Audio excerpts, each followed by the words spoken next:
This is a massive humanitarian crisis, massive. This is 1 million Rohingya. This is a genocide. The genocide can be cast or narrated as one of ethnic and religious differences, but I think there's a much more nuanced way to see it, which is those were ethnic and religious differences that were capitalized on in a very particular economic context, in a very particular political context, in which businesses and investment by businesses played a key role.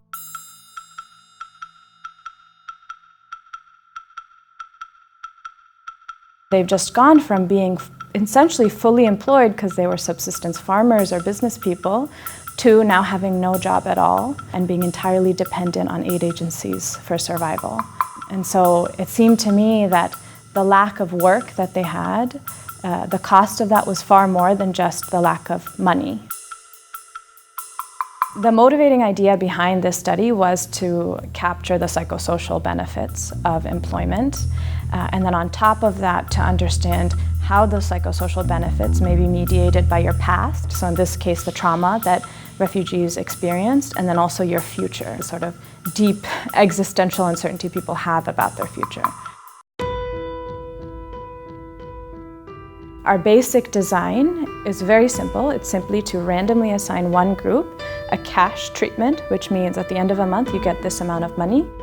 And in the other group, in 1 month you get that same amount of money, but conditional on working 12 days within the month. And then to get at these two ideas of trauma and past trauma and future uncertainty, we can use your past exposure to violence. It's effectively random to see how, if you had by chance lost everybody in your family, do you respond more or less in terms of your psychosocial well-being to getting the work treatment? Now we either give people who are working a very concrete schedule for their month where they know exactly when they're working, which hours, which days, or we say, we're going to need you to work this much, but we don't know when, we'll call you on the morning of. And so we use that variation to see if changing your future uncertainty can also increase perhaps the psychosocial benefits of work. The three important takeaways are, we find that the work does decrease rates of depression, we find it increases sociability, and we find that workers who experience the loss of a family member benefit more from the work than others. Certainly there's a lot of literature that does suggest that work means much more than just the cash. It gives you a sense of identity, of purpose, a larger goal. I think what we're excited about is, again, trying to understand the mediation of these effects by your past experiences and also how you conceive of the future.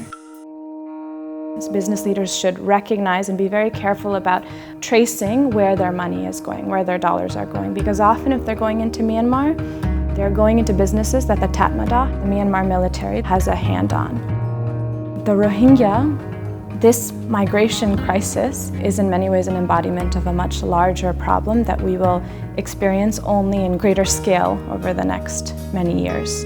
With climate change, we predict that the number of forcibly displaced migrants will eventually, by 2050, go to 1 billion. And they will affect you, right? They will affect me. They may be you and me. We could leave it up to governments, or we could, as members of a business community, think about how we can integrate these individuals.